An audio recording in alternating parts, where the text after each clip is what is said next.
Hello, this is Patrick Barnard in Montreal, August 11th, 2024. Another commentary on a book, in this case, a very important book in terms of Western literature, the Western tradition, but I would say for all the world, in fact, but that's my own personal view. The book is The Decameron by Giovanni Boccaccio. I have it here in the Penguin edition. I also have another very handsome Italian version of the book. Here it is, and I've read the Penguin edition all the way through, and I've consulted the Italian edition a great deal, though I haven't read it completely. The Italian edition is important because Boccaccio wrote this book not in Latin, but in the vernacular, in his Italian, Tuscan Italian, which eventually became the standard for the Italian language. Boccaccio wrote this very famous, very important book in 1350 or so. Now, that was the time of the Black Death, the Great Plague, the epidemic that swept over Europe and killed 1/3 of Europe's population, and it is said at one time about 80% of Florence's population. The Decameron consists of 10 tales told over 10 days. So that's 10 by 10, 100 tales. My wife and I read this to each other during COVID, another epidemic, a little bit less troublesome and terrible than the Black Death, but not unlike it because it was worldwide. So why is this book so important? It's important because it initiated a whole new way of writing and, I would say, looking at the world. So Boccaccio was from Florence. He was born in 1313, died about 1375. He was part of a golden generation. There was Dante, the author of the Divine Comedy, La Commedia. There was Petrarch, the love poet, of course, Boccaccio himself, and a whole host of artists such as Giotto, the famous painter. So this story is told in a realistic style. Of course, it's full of fantasy and comedy especially, but the attention is realistic. It is not about God. It is not looking up.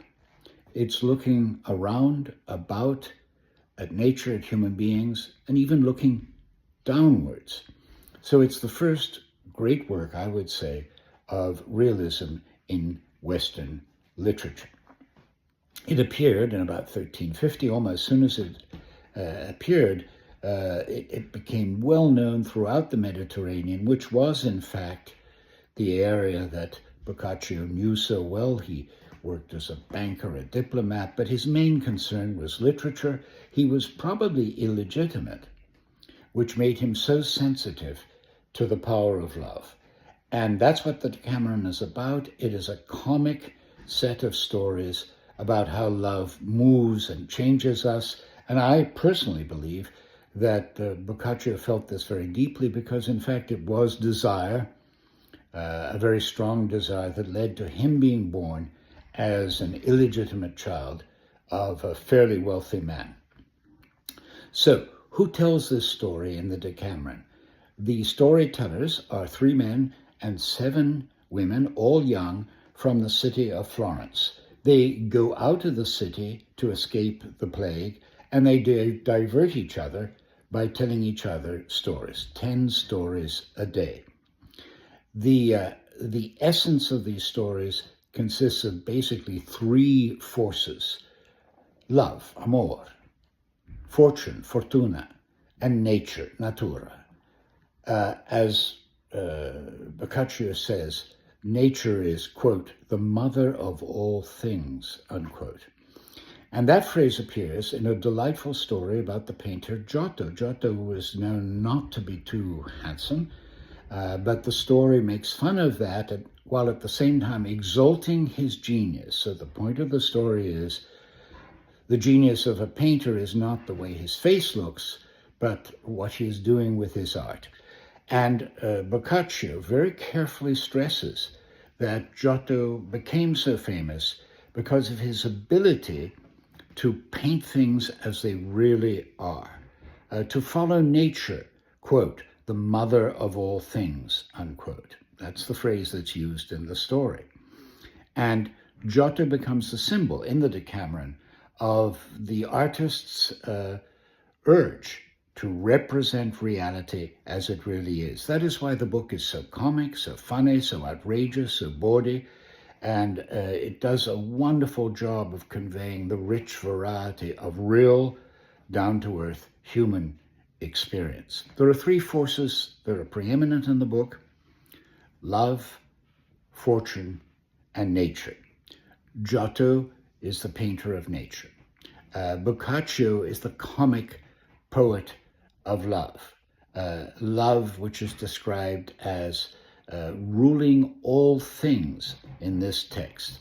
There are a couple of stories that for me really capture the bawdy vivacity of the collection of stories. One is about a lusty young peasant who hears about a group of nuns living deep in the forest in a nunnery where there are 8 nuns and 1 abbess, and by pretending to be dumb, by pretending not to be able to speak, he worms his way into this nunnery.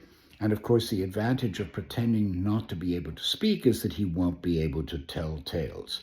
Well, the upshot of it is that he becomes the lover, the sexual lover of all 8 nuns and the abbess. And he passes his mature days there among them, servicing their desires. It's a huge, almost farcical joke about the power of desire and the hypocrisy of the church. A very, very funny short story. The other story that I particularly like in terms of illustrating what this collection is about concerns a young woman and a young man, again from Florence, who are deeply in love with each other.